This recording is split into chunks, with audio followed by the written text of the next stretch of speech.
Hi there. One comment that brought up an interesting idea was an alternative way of acquiring perks. Instead of having a point that you choose to invest each level up, there could be challenges that you'd have to complete to unlock them. I'll run through some examples, but not the entire list of perks. For basic perks, it could be as simple as just dealing a certain amount of damage with that weapon skill, or preventing a certain amount of damage, or successfully casting a spell on a valid target enough times, or buying and selling a total accumulated value, and so on. These would then unlock further challenges which branch out into more specific tasks that require the player to use an ability, and then improves it as a reward for practicing it. This can include dealing an amount of bleed damage with medium-sized axes to improve the bleed effect of medium-sized axes, getting headshots with a bow to unlock the headshot stun upgrade, using each directional power attack to unlock their upgraded versions. Using shock spells a lot would make that particular element stronger. Hitting humans, creatures, Daedra or undead with illusion spells would unlock perks for those specific targets. Reverse pickpocketing poisons so many times would make poisons delivered this way more potent, etc. The positive results of this are that you'd no longer need infinite level growth to make sure players can get all of the perks they want to get. This also makes things easier for those who want to explore multiple playstyles on one character. There's also no such thing as a wasted perk point, because you're not limited in how many you can earn. This also allows for larger skill trees with more perks that can get highly specific, and even smaller upgrades that otherwise wouldn't be considered worth spending a point on. A possible downside is that players might become overpowered for their level by going out and completing a bunch of easy challenges to gain perk points faster than they're leveling up, instead of having to deal with the 1 perk per level limitation, which would normally mean that if you want to advance your character, then you also have to deal with enemies getting stronger as well. Though this could be reframed as just giving the player more control over their character growth and game difficulty, being able to catch up to enemies again if they've power leveled non-combat skills a bit too much. And there would still be skill level requirements to be met, as well as unlock order, so players can't just get the strongest perks right away. Enemies having some more of their own perks, abilities, potions, upgraded gear, whatever, from the get-go would also toughen them up a bit, raising the difficulty floor to start with, encouraging some of that extra training before going out into the world. There is also the potential issue of a player not wanting a particular perk because of how it changes things. So there could be the option of going into the skill tree and toggling unlocked perks on and off. I've had some time to digest the smithing skill a little more.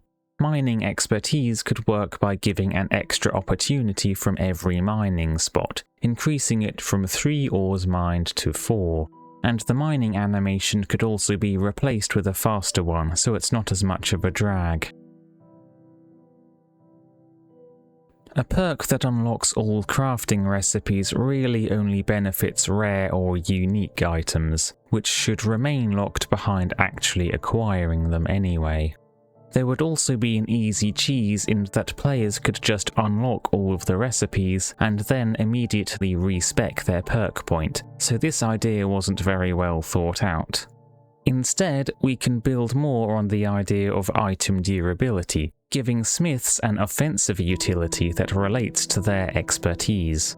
Dealing extra durability damage to enemy equipment would make them good for combat support builds. The maintenance perk now makes portable smithing kits just as good as their stationary workstation counterparts, and is available earlier. This part of the tree progresses into built to last, for people who really don't like durability mechanics in games. This has also been improved to negate all ordinary wear and tear, which occurs with use, gradually bringing weapons and armor back down to their base values. Special durability damage from hammers, a disintegration spell, or the sabotage perk could still apply, to allow for specific enemies to still use that gimmick. Sometimes applying a universal penalty to players only to get them to spend some currency to bypass it might be considered bad design, depending on what it is exactly, but can be excused if it's done for a purpose. The old Elder Scrolls durability system is much harsher. At best, it reduces your damage output, and at worst breaks your weapon, making it unusable, and the system can't be opted out of unless you go pure mage. Skyrim smithing instead rewards you for improving your gear, but no longer has a maintenance aspect to it, as durability has been done away with entirely. What my system does is strike a balance between franchise tradition and modern gaming convenience, all while using RPG elements to build your character. Ordinary durability damage would require some number of hits to be dealt or taken to subtract each point from a weapon's or armor's rating. It would be a hassle to keep track of every single unique item, adding a hit counter or a health bar to each one of them, so instead there could just be a random chance of the durability decreasing on hit, giving items a simple integer to remember that allows them to stack. A 1% probability gives an expected number of 50 uses before the weapon or armor rating drops by 1 point, or an expected 500 uses to bring a legendary piece all the way back down to base value. Special durability damage like hammers, the sabotage perk, and disintegration could increase the probability for outgoing attacks to damage enemy armor or blocking weapons to 100%, meaning every hit is guaranteed to deal 1 durability damage. And if multiple are being used at once, these effects could stack, so multiple damage would be dealt to each piece instead. Bringing enemy equipment back down to their base values is like a combat debuff, but applied mechanically rather than magically, chemically, or biologically. Gear improvement currently starts at smithing level 14, one below the minimum starting skill level, which gives the minimum improvement of +1 to weapons and +2 to armor. This follows a jagged, slightly concave plot, so there are greater returns per skill level early on, but this tapers off later until reaching the point where an item becomes legendary, at smithing level 168 or 91 with the relevant perk. These seemingly arbitrary jumps probably have some rationale behind them, like an estimation of how strong the skill likely should be at various points. But players have decent control over their own skill growth if they need it, so I think this is unnecessary. An individual system should preferably be simple and intuitive, with multiple systems coming together to create more complex outcomes. After this, there's a sudden, massive, limitless linear uptick, where each extra bonus point to smithing, achieved with alchemy and enchanting, contributes to gear improvement much more than at any time before, and this is ripe for exploitation. Roughly speaking, the smithing perks for each material transform this plot by squashing it horizontally, to about half of its width. It's not quite the same as improving them twice as much, as the descriptions say. With all of this in mind, I suggest a simpler linear growth, starting at 0 to allow for lower starting levels, and to allow for debuffs to drain the smithing skill beyond its starting value. Legendary status is now reached at level 180, or when cut by 50% at a nice round level 90. Instead of the steep uptick at the end, the graph just continues on at its shallower incline. Infinite improvement still exists for those who want it, but you'd have to put in more effort or get lower returns. I've also tried to make the named milestones more consistent by having them all be equidistant from each other, except for the final legendary one, which is more open-ended. In a scrapped version of this, I stumbled on another reason they may have done it the other way, to force the milestones for weapons and armor to match up with each other at the same skill levels, which is understandable because you don't want players to get confused when they upgrade their armor to exquisite, only to find that their weapon of the same material only upgrades to superior. I considered fudging the numbers just a little bit, but I didn't need to because there's something else to take into account first.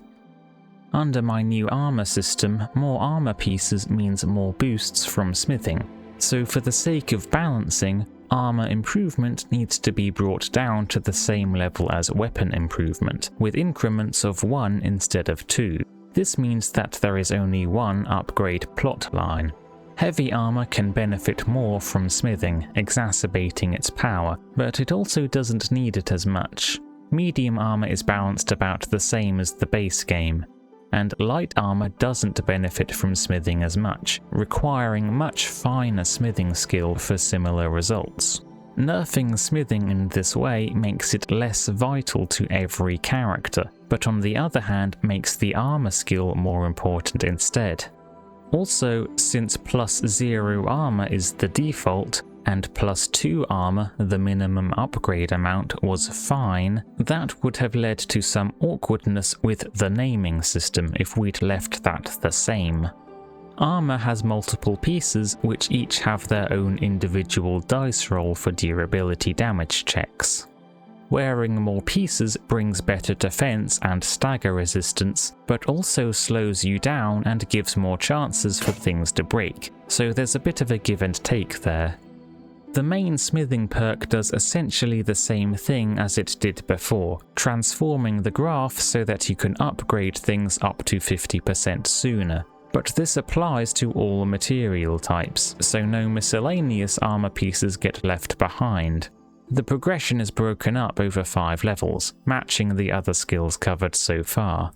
To polish it off, there could be a couple of perks specifically for improving weapons or armor, rather than everything, giving the option to give an extra boost to offense or defense by more than the usual amount. So that's the updated smithing tree done. A switch to skill-based recipe unlocks could also encompass jewellery, moderating how early the player can make high-value items.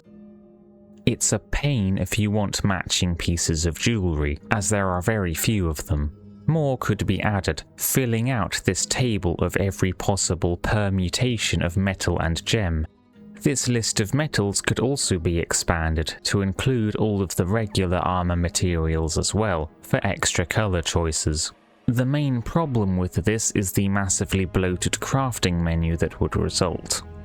To fix this, we'd need to change the system, splitting these apart, with the forge only casting basic jewellery, and a separate crafting menu, maybe tied to its own workstation, for then setting gemstones into them.